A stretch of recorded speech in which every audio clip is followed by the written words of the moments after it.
نوی کور نوی ژوند د بي بي سي رادیویي ډرامه.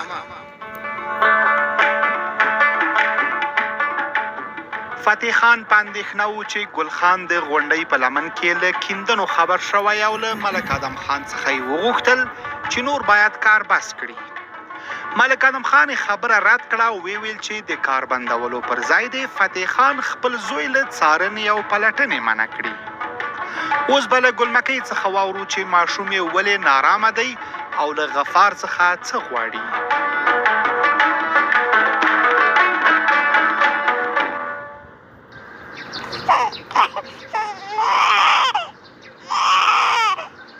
ګلمکۍ څه وایې؟ زینب لور مې لږ کراره کړه. ګلمکۍ په ډېره ژړا ستومانه شوه. دا د پښې کې مې نیولې ده، نورې نو څنګه کراره کوم؟ نورې ښځې څنګه خپل واړه ماشومان کراروي؟ لومړی اولاد لکه چې چلې نه درځي. دا خبره نه ده غفاره، خپله د ملا له خوږه ناسمه په کټ کې ناستی نه شم، خو د دې په خاطر دا دی ناسته یم او ویې کې زنګوم چې نه کراریږي نو څه وکړم؟ لږې شیدې ورکړه، خامخا وږې ده. ماشوم چې وږی یا ناروغ نه وي نه ژاړي، یا به یې ځان لوند کړی وي. نه لمده ده او نه وږې ده، دا لږ مخکې تر بسه پورې شیدې ورودلې. لالوشه بچی لالوشه، خوب دې دی؟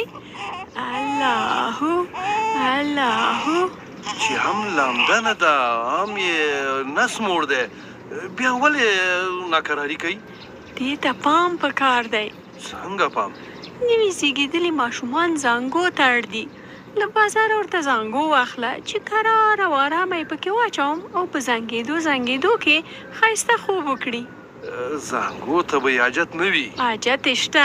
له بازاره یې ورته نشم راوړی، خپله د له زړو جامونه ورته زانګو جوړه کړه. وی غفاره، ته څنګه په زړه سخت دی؟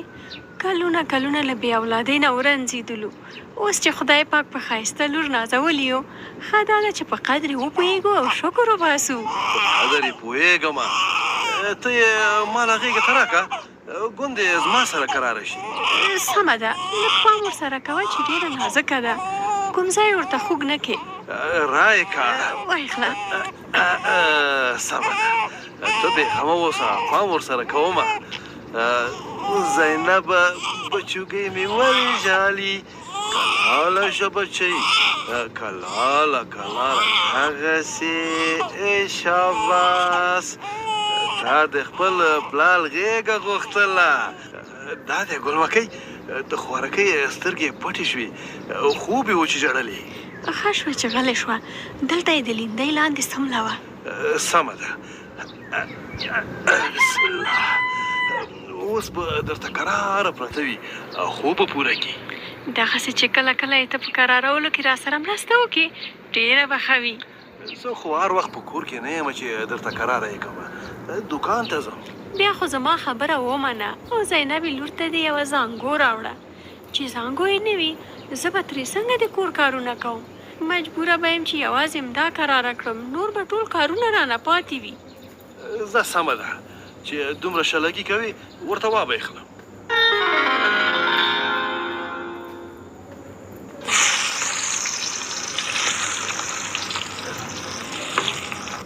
ښاپېرۍ، تا لکه چې بیا د وخته د پخلي تابیا کړې ده، څه شی پخوې؟ نه بابا، د غرمې دیګ ته لا وخت پاتې دی. بیا د نغري کې ولې اور بل کړی او دیګچی دې په باندې کړی؟ دیګ کې لږ الوا پخوم. وی سهار مو ډوډۍ کې لږ خواږه وخوړل چې ته اوس هم الوا پخوې؟ ورکې کړه، ډېرو خوږو زړه راته وهلی دی.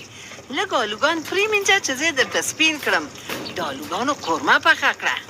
ښه ده بابا، وروسته بیا کچالان پخوم. دیګچی له نغري نه راکوز کړه، خوشې ځان مه پازابوه. خیر، الوا به پخه کړم، لږه غوړیو کې مې یو موټی اوړه اچولي دي. چې پخوې بیا یې په چای خورې؟ ځان ته یې پخوم. خپله یې خورې او که فهیم لمسۍ ته مې ورکوې؟ خپله یې خورم، د شیدو له لارې به مې فهیم ته هم ورشي. الوا سخت خوراک دی، د فهیم خوراکي نس به پرې وخوږوې، هغه ته یې مه ورکوه. بېغمه اوسه، هغه ته یې نه ورکوم. لکه چې بیا د خېټه د چلواګانې خورې، وهي نه بابا.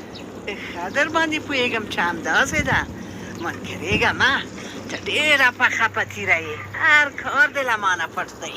که داسې کومه خبره وای نو مخامخ که مې درته نه وای ویلې د عاطفې خورکۍ له خولې به خامخا خبره شوې وای. ستا خو زړه ښه کېږي چې لمسیان دې پیدا شي. څه ووایم، د زړه خادي مو راباندې نه ده پیرزو. داسې مه وایه بابا، د ټولې دنیا خادي مې در باندې پیرزو ده. دا د الوا خبره ډاکټر راته کړې ده. د ډاکټر یې ستا د خوراک او نه خوراک سره څه؟ ډاکټر په کلینیک کې راته وویل چې فهیم ته دې بېرته خپلې شیدې ورکړه. ویل یې چې د مور شیدې د ماشوم دپاره تر ټولو ښه او قوي خواړه دي. دا یې مو ویل چې تر 2 کلنۍ دې هره مور خپل ماشوم ته شیدې ورکوي. ما چې درته ویل چې هلک لطي مه بېلوه، خو زما دې نه منله. اوس ته د ډاکټر خبره ومنله. هغه وخت خو شیدې راکې وچوې. نو اوس لکه چې بېرته درکې پیدا شوي دي که څه؟ ډاکټر راته وویل چې خپل خوراک او څښاک ته دې پام کوه. شیدې دې خامخا پیدا کېږي. ویل یې چې قوي خواړه خوره، حلوا درته پخوه، د میوې او ترکارۍ په وخت کې هره ورځ ښه ډېره میوه او ترکاري او نور اوبلن خواړه خوره. چې هر څه خورې خورایې، زه د خوراک څښاک کې کار نه لرم. ایمانداره شې بابو. خو دا یوه خبره مې واوره چې فهیم لمسي ته مې ډېر پام کوه چې هغه درنه په نس وږی نه شي. خدای مه کړه بیا ډنګر او ناروغ نه شي.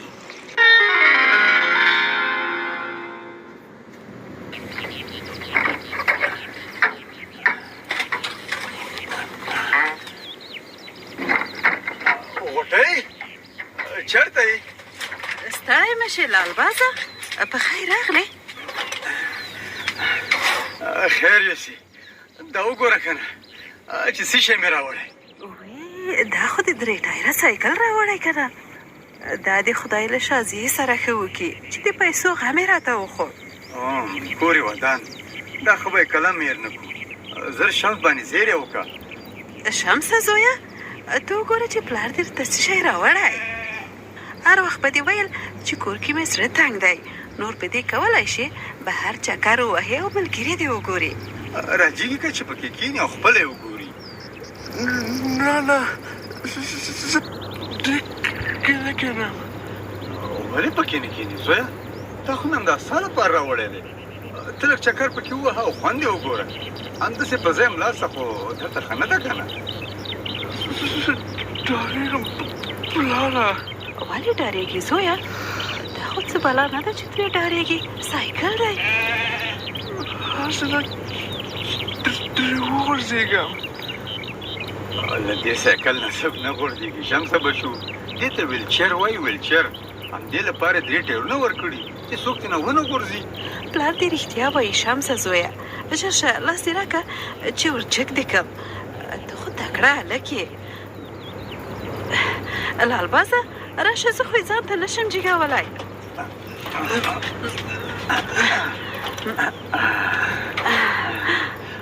وګوره که نه زویه څنګه پسته مسته چوکۍ ده. راځه انګړ کې یو څو دورې درکړمه چې خوند یې وګورې.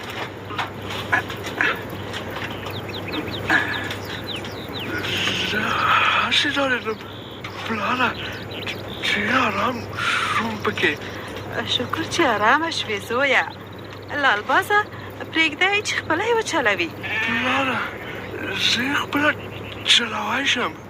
زه زویه بهر پې چکر ووهه او ملګري دې وګوره چې زړه تنګي دې ختمه شي.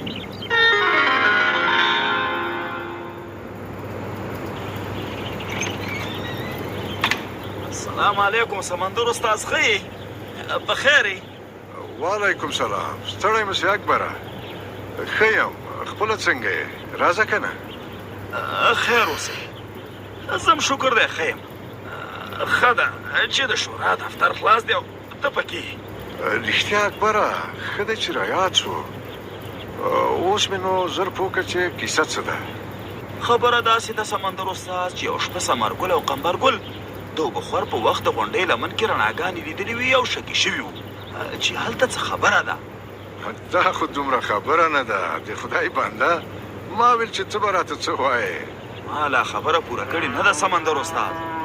زه یم اول کیسه کې نه شوم، خو خو اوس چې قمبرګل راته د غونډۍ لمن کې د کندو خبره وکړه اندېښنه مې شوله خدای زده هلته څه کیسه روانه ده د غونډۍ له لمنې نه خو خلک خاوره وړي دا خبره دې سمه ده خو قمبرګل ویل چې یوه بیلچه خاوره هم چا نه ده وړې خاوره په خپل ځای پرته وه او ډېر ځایونه کندې شوي وو د غونډۍ لمن خو د درې واړو کلو شریکه ده که څه خبره وي نو ټول به خبر شوي وای دا کار لکه چې چا په پټه کړی زه هم همداسې فکر کوم چې دا کار چا په خپل سر کړی دی خو په دې پوه نه شوم چې د څه هدف لپاره یې دومره کندې ویستې دي دا موضوع خو رښتیا هم د اندېښنې ده خو الله پاک به خیر کړي دا ښه شوه چې زه دې خبر کړم بله خبره دا د سمندر استاذ چې د شپې په تیاره کې ډېرو خلکو د ګلنګونو او بیلچو غږونه مې اورېدلي